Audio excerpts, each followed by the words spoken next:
প্রাক্তন পুলিশ কর্মকর্তা বেনজিরের নাকি সকল সম্পত্তি ক্রোক করা হচ্ছে।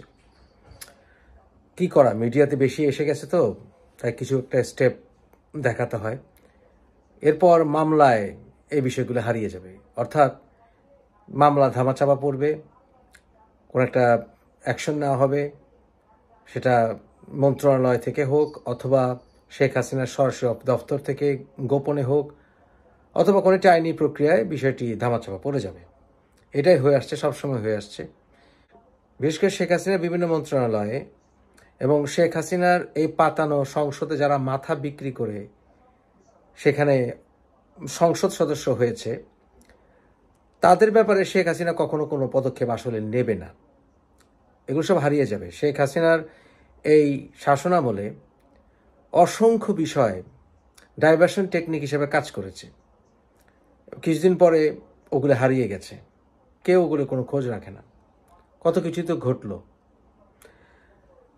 এই যে সংসদ আনার, ওনাকে যে হত্যা করা হলো এবং এর পেছনে এই আনার যে কত বড় স্মাগলার, সেই বিষয়ে শেখ হাসিনা আসলে কোনো স্টেপ নেবেন না।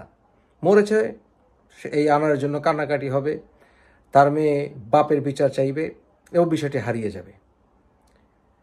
কিন্তু এই আনার কাদের টাকা হুন্ডি করত সেই বিষয়ে কোনোদিন কোনো ইনভেস্টিগেশন হবে না।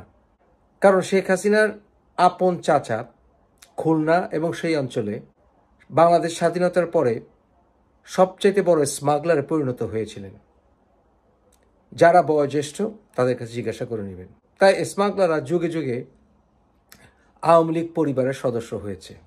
শেখ মুজিবের শাসন আমলেও বড় বড় স্মাগলাররা এমনভাবে লুট করেছে যে সেই সময় দুর্ভিক্ষের সময়ও মানুষ খাবার পায়নি।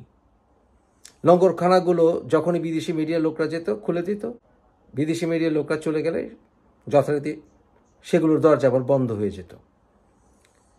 বেনজির পুলিশ কর্মকর্তা, তার যে সম্পত্তি ক্রোক করা হয়েছে, এগুলো লোক দেখাবে, কিছু আইনি প্রক্রিয়া চলবে, কিন্তু যে জিনিসটা ইনভেস্টিগেশন শেখ হাসিনা সরকার করবে না কোনোদিন, সেটা হচ্ছে এই যে এত হাজার কোটি টাকা বানিয়েছে বেনজির, এর বিনিময়ে কি কি সুবিধা কাকে কি দিয়েছে, অর্থাৎ কোন কোন ক্রাইম পার পেয়ে যেতে দিয়েছে এ বেনজির, সেটা শেখ হাসিনা ইনভেস্টিগেশন কোনো দিন করবে না। যেমন শামীম ওসমান কত দুর্নীতি করেছে, কত খুন করেছে, বা ডিবি হারুন কিভাবে শামীম ওসমানের সাথে কাজ করেছে নারায়ণগঞ্জে, বা ডিবি হারুন কি কি করাপশন করেছে, এটা কোনো দিন শেখ হাসিনা সামনে আনবে না। মাঝে মাঝে দু একজনকে টার্গেট করে দেখাবে যে শেখ হাসিনা কাউকে ছাড় দেন না, কিন্তু শেখ হাসিনা লালন পালন করেন সমস্ত মাফিয়াদেরকে। বাংলাদেশ এখন মাফিয়াদের দখলে। আমাকে অনেকে বলেছে, মোবাসিল ভাই আপনি তো দেশে আসবেন, তো দেশে আসবেন যখন সরকারের বিরুদ্ধে একটু রয়েস হয়ে বলেন। আমি বলেছি মুফাসিল ইসলাম কোনোদিন তার জীব কারো কাছে বিক্রি করবে না।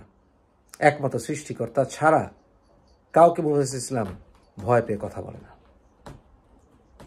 আমি দেশে থাকি, আমি বিদেশে থাকি, আর যেখানে থাকি এই দেশগুলোতে থেকে ওই দেশের সমালোচনা করে চলেছি।